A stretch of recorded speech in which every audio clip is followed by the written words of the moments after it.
been asking about some more violent techniques in Jujutsu.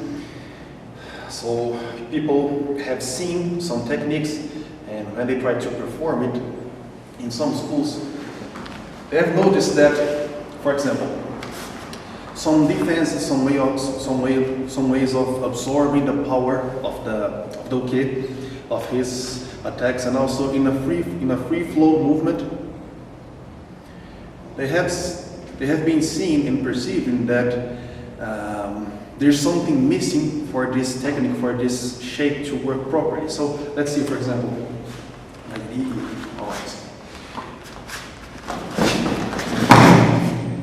always off from his eye is one thing. Now, if we attempt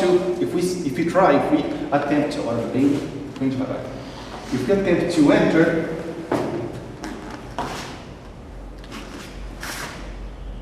inside his eye, between his movements in the middle of time, and still be able to absorb his power, we'll see that if I'm like this, and this happens, isso agora pode passar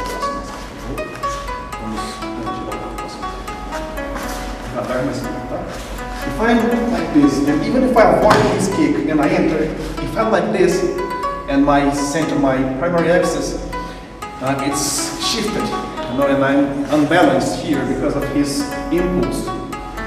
And well, what we see in the technique is that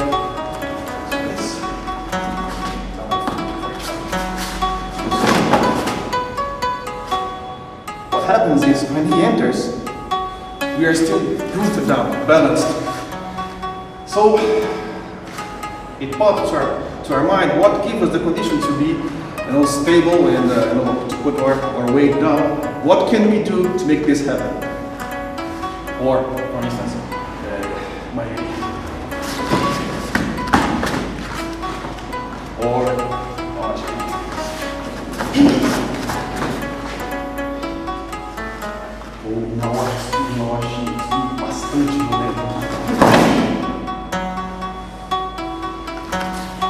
what gives us this kind of condition is, first of all, understand that our weight must be from here, and it should be aiming downwards.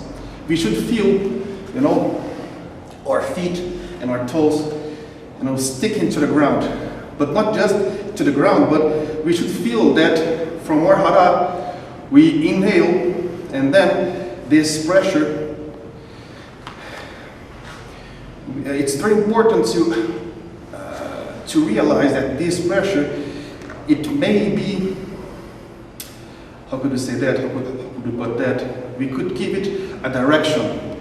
So once we press downward, we should feel this line going downward, and so here and here, these 2 points are also known as smaller hara, or as parts of our hara, which are located in the terminations of our limbs, in our hands also. So, in case of Jujutsu, what we see is what gives us the condition to enter, and when we enter,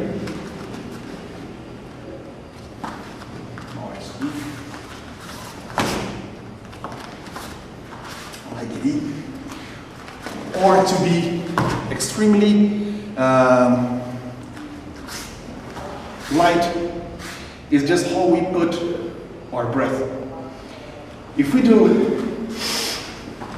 and then we inhale, and then our pressure is here, and if we expand our hara as if we were trying to reach the ground, then we feel the bottom of our feet also pushing downward. And then the yang part of our body, it's light, it's kind of empty. But actually it won't be empty in the other sense, because when we enter like this, for example,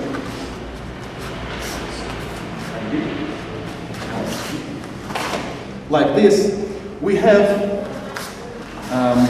our muscles, our tendons, and our bones aligned in such a way that, our shoulder, our hand, our elbow, they're they are compressed.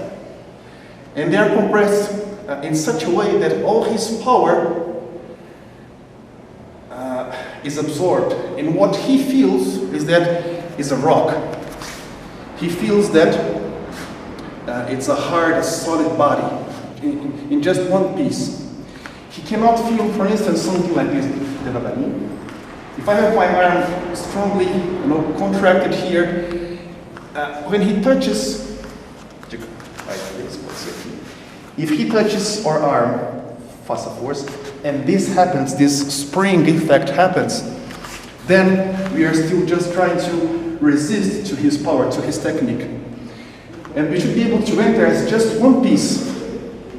And as we are rooted down, he feels no way or no pressure point, no point of reaction where you can just keep pressing.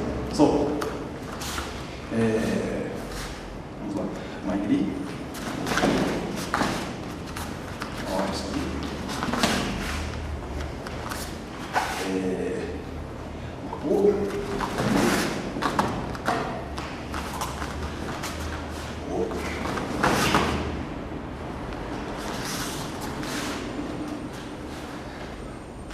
On the other hand, if you want to lift our weight and to get light, what we should do, one of the ways to do it is, as we breathe, as we inhale, to keep our weight or in tuna or towards our shoulder. It's not keep your breath upward like this. Your breath should be always here, but the pressure it creates, it should be able to give it away whenever and wherever you need it. So,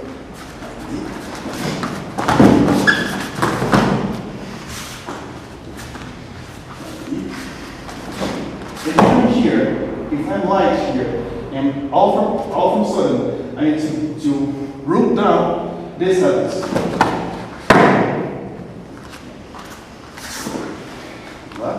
If I'm light here, if I need to root down, this happens. It's just a matter of the pressure of your breath and how you contract your hara. For example, in Shinkin Shirahadri,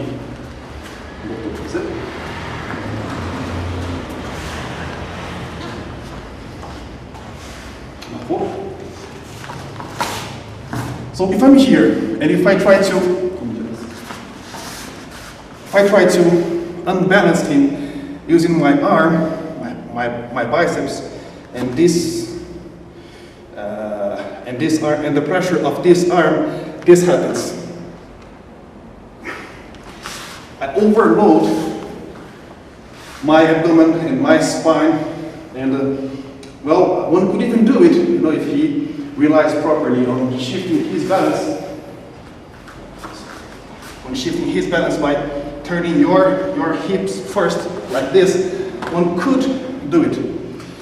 But it's quite different from, and I'm here just this.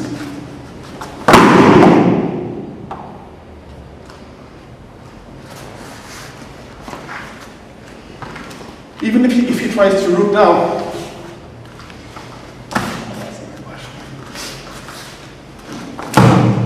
and even if we ignore this atemi and entering quite violently here, once we are here, if I rely just on this, it's quite difficult. So if I put my weight down and this pressure comes as if it was from the ground through the feet until the hara, and it gets compressed in the hara, and then it flows through the spine. This should happen.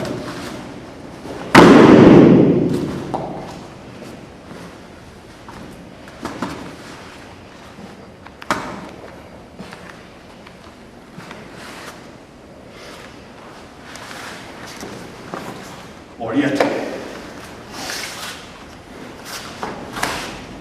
Now, you're here. And once I caught him, he will try to put his weight, mostly over his chest, and then to press, you know, against my chest and my shoulder. So I won't be able to just turn him and throw him. What happens then? So it's a game of shifting weights and balances. So I entered, I'm here, I caught him, but I can't keep turning him. So instead of keep rotating, what I'll do is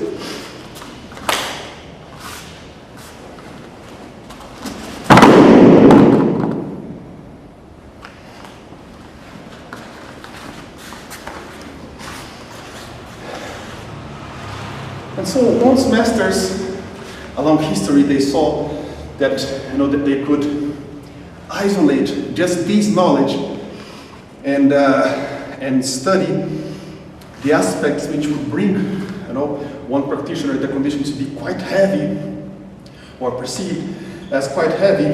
They began to fragment it and to study just this piece of information.